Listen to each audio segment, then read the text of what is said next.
Hello, and welcome to the North Central Region Network webinar, and thank you for joining me. My name is Naomi Meinertz, and I am the Program Coordinator for Powerful Tools for Caregivers, which is housed at Iowa State University. Um, I'm Today I'm happy to share the successes of virtual programming with older populations. So prior to the pandemic, we as program developers and implementers largely shied away from using virtual programs, especially with older adult populations. Our perceptions have largely been driven by the shared understanding that older adults would not use virtual programs, that older adults are unwilling to learn to use virtual programs, and that people in general prefer in-person classes. Additionally, our systems just weren't built for that. We didn't have that platform at the ready to do those virtual programmings prior to the pandemic. But due to the experiences of the COVID-19 pandemic, it became necessary to learn how to implement programs via that virtual platform to reach audiences during lockdowns. And in doing so, a lot of us discovered that the perspectives that we held about the acceptance and applicability of virtual programs or virtual platforms with older populations was in fact wrong. In fact, it seemed that older adults accepted virtual programs and moreover, the programs seemed to have the same impact as when they were held in person. And this discovery was monumental for older adult programs. It meant that we could reach older adults who might be socially isolated and we could potentially improve their overall well being. But before I get carried away about talking about that exciting development in the programmatic world, we need to take a step back. Despite that a largely positive experience using virtual platforms, it's important to establish whether our experiences are reflected in research. So, in other words, are virtual programs impactful and effective for older adult populations? Our anecdotal experiences have told us that there is a benefit to using this virtual platform, but are those benefits seen across other communities and with various audience types?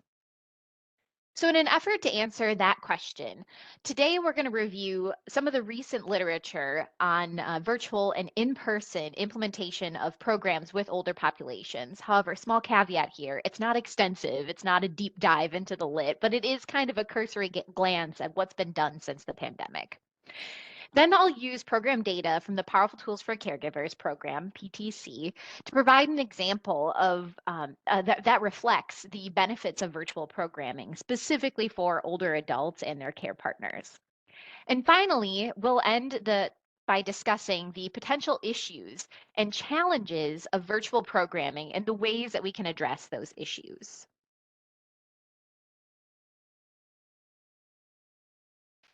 Now, before we can get into the meat of the research that we're going to talk about, we need to first establish that older adults used virtual programming during the pandemic. Did that actually happen? So overall the studies that we have say yes, it did. One study using the HRS data, the health and retirement study data, they demonstrated that older adults used virtual technology to stay in contact with their families despite being socially distanced. And because of that virtual interaction, they were then protected from the potential negative ramifications of social isolation. And interestingly, older adults during the pandemic were interested in using virtual programming throughout the entire pandemic. Several studies found that older adults generally accepted the use of virtual programming pretty smoothly, like right off the bat. For example, like many other senior centers across the United States, one senior center in New York City closed its doors during the pandemic.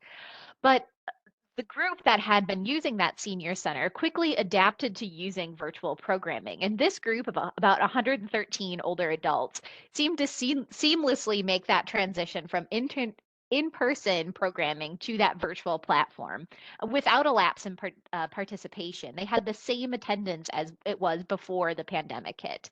And moreover, those researchers who followed that group through that virtual transition, they established that the older adults were highly engaged and they felt that they had social support during the pandemic due to those virtual programs. And these benefits were associated with their higher life satisfaction as well as lower levels of anxiety and depression. So um, similar to that study, a different residential facility, they also quickly adjusted to using virtual platforms to engage their older adults in their facility, despite being relatively shut down in this living facility. This study used the qualitative responses from the residents in that facility to understand whether or not they just liked the virtual programming. And the study found that overall, the residents they enjoyed it. It wasn't that they were just forced to use it; they actually enjoyed using it, um, and they enjoyed do. When they used it, they did group activities, but they also just kind of connected with each other over this virtual platform using iPads and connected with family members. Now, this research it establishes that older adults they adapted pretty well to the virtual pandemic, and virtual programming during the pandemic, and they enjoyed the experience.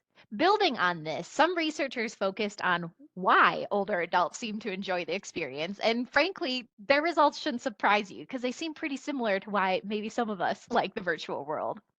One study, which was a physical activity program for Parkinson's disease patients, they established that the participants in their program, they had a preference for the virtual programs over the in-person one. And their reasons that they provided for this preference were due to the convenience of the virtual program.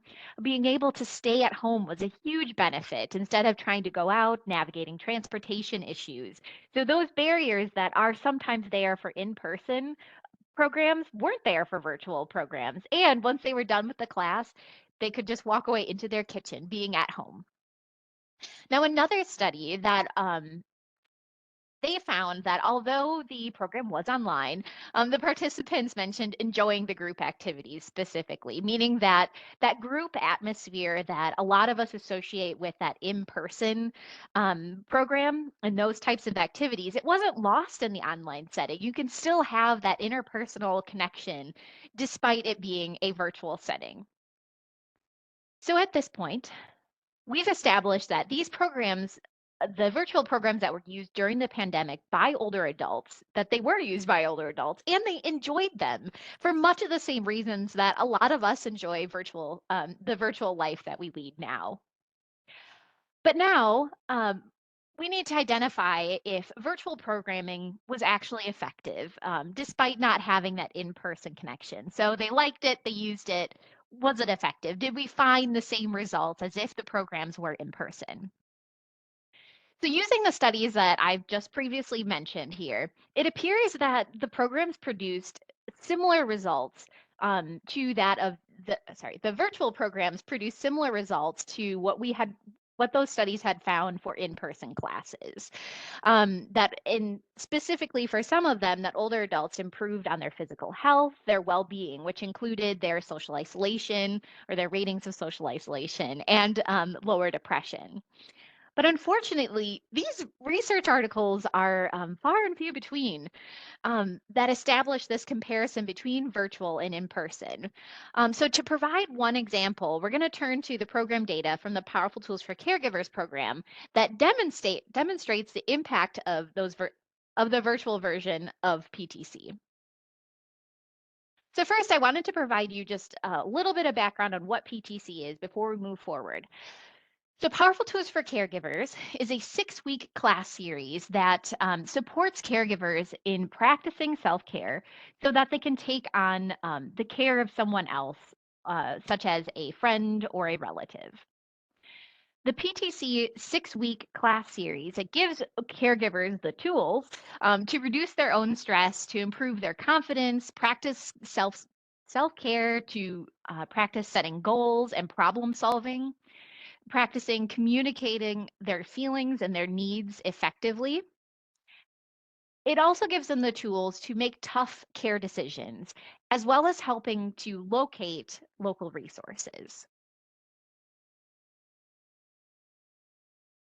Now, the 6-week class series are offered either in person or virtually, and this was happening before they had piloted the virtual programming before the pandemic, so they were already starting to take off. But the class series meet weekly for 6 weeks, and they're either 90 minutes, 2 hours, or 2.5 hour class series. And those class series are taught by trained co-facilitators or co-leaders. And I want to make a note here that the training for the class facilitators is also offered either in person or virtually. That'll become important in a little bit. So I wanted to share with you some of the information that we've learned from the PTC data, just from the implementation side of things. So unsurprisingly, during the pandemic, the virtual format of PTC was hosted more often by class leaders than in person. So there are about 307 in-person class series compared to the 604 virtual class series. And this data ranged from January of 2019 to December of 2022. So we kind of gapped that from before to just now when we're kind of feeling a little bit more comfortable during the pandemic. In fact, we've had class leaders comment that whereas they would have normally held an in-person class series, because of the pandemic, they started to shift a lot of their programming to that virtual world. So again, noting here that that shift was because of the pandemic. The average participant attendance for the class series, for the in-person and virtual class series were pretty similar. On average, there were roughly 7 participants per class series for both the virtual and the in-person. And this tells us that the structure of the class series really wasn't that different. That experience that the caregivers were getting from that group environment wasn't that different if it was in person versus a virtual class series. Now, here's my favorite tidbit of information here. Nearly the same number of in-person class series, about 52, were canceled as the virtual class series, about 50. But this represented a larger proportion of the in-person classes, about 22%, whereas the virtual classes, it only represented about 10%. But here's the interesting part is that they were canceled for the same reasons. It was due to low registration numbers. They couldn't run the program because they didn't meet the minimum number of registration. So this didn't match what I expected to find. I assumed that the virtual classes would be less likely to be canceled due to low registration, whereas I assumed that the in-person would be canceled for that reason, and fewer of the virtual. So using um, data from the class leader trainings that we had. And remember, I mentioned they could be held virtually. Um, we know that the class leaders that they adapted to using that virtual format. For example, one class leader said, "Although I adapted to the virtual class trainings, I would have liked to have seen more in-person trainings available. So although they've adapted, they still have this preference for that in-person experience." Now, despite this, there are still some professionals who had a preference for that in person, as I mentioned, rather than that virtual. But they didn't think that the training was bad because it was virtual. They just wanted that personal interaction. So, for example, the following responses from class leaders: honestly, nothing, just honestly, nothing in response to was anything wrong. It just may have been better if in person. And the program could have been more interactive in person. But this is not for everyone. This was not the reason that everyone provided if they mentioned the in-person format, and if they did so with a preference towards in-person. So for example, one person stated, "I would like to experience the in-person training to see how it work using our scripts and leading an in-person class because I know it might be a little bit different than holding an in-person class virtually."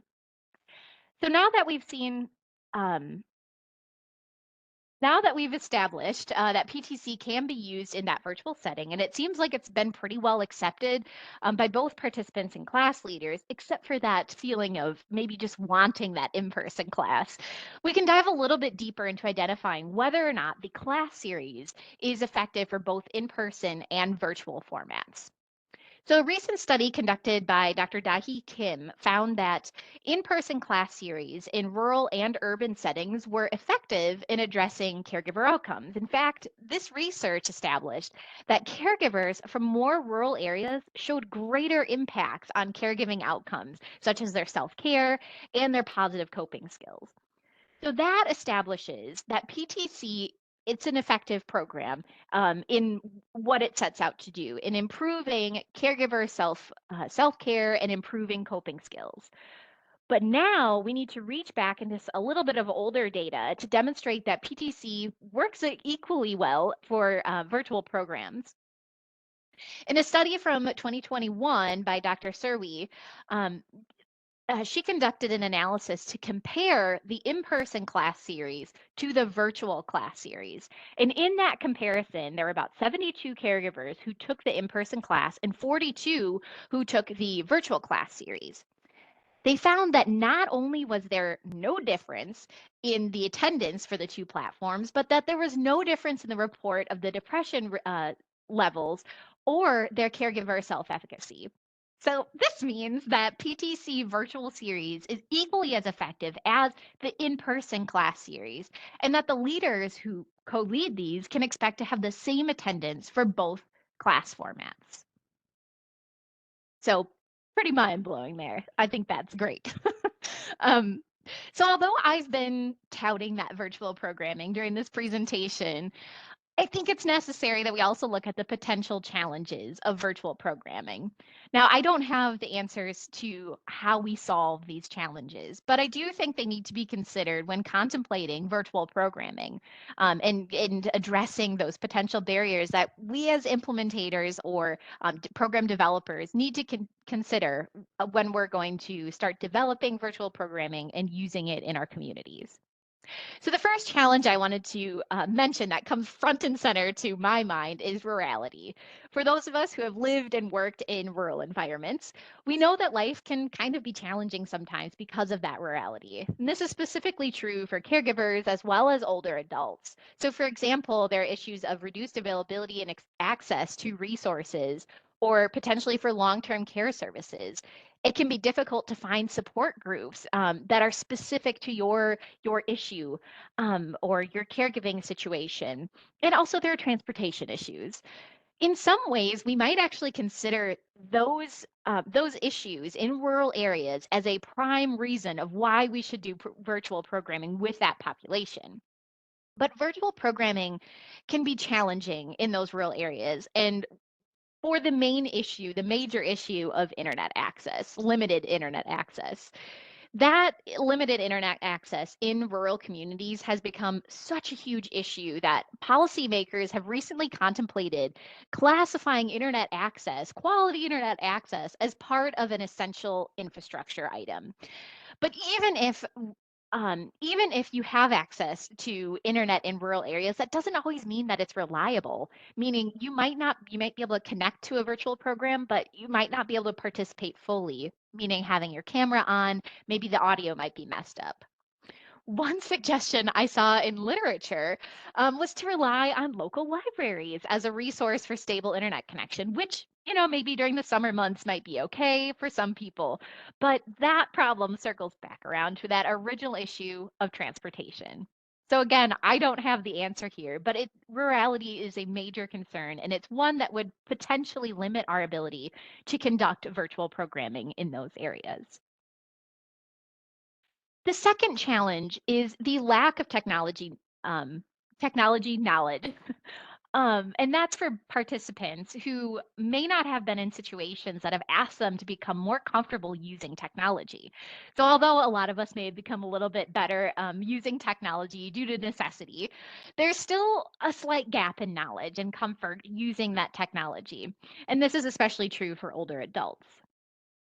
One suggestion that's worked, at least in PTC, as well as for some other programs based on the literature that I've seen, you can host an introduction to, for example, Zoom or WebEx before the class series actually begins.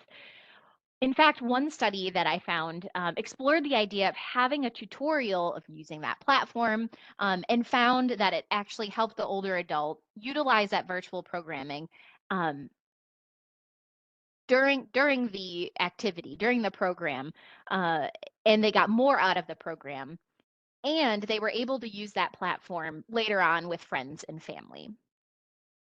Now, the third issue and the final challenge that I see here today is implementer knowledge and acceptability to technology and this virtual platform world. As educators, researchers, we really need to feel comfortable in this world and confident using these virtual platforms in order for us to use this in our communities and help others understand and use it. So virtual programming will only work if we're invested in this medium and committed to making it work. Um, in PTC, for example, one of the ways that we can help our class leaders is hosting this initial virtual tutorial of how to use this and how to even host, how to be that host person in a virtual environment. So that's one way we could improve our use of technology in PTC. Additionally, if we are to work under the premise that these virtual programs can work for older adults, we need to reframe the way that we view that relationship between older adults and technology. In other words, we need to remember that research that I just shared with you today, that it's possible for older adults to not only learn virtual programming, but use it and that they can enjoy it while they're using it. So I hope that today this webinar has informed you on some of the pros and cons of virtual programming with older adults, and hopefully have dispelled some of your concerns about that virtual use, as well as given you some ideas of how to overcome some of those obstacles. Now, although I've shared with you the results from the PTC program, we need to consider ways, or we need to consider more research on the ways to address the challenges of virtual programming for older populations. So if you and your organization have kind of found loopholes or ways to address these challenges, let us know. And you can do so by taking our evaluation, the NCRAN evaluation of this webinar, and let us know if your experience. Now, the next NCRAN webinar will be hosted by Sarah Francis from Iowa State University on February 3rd. Thank you very much for joining me today.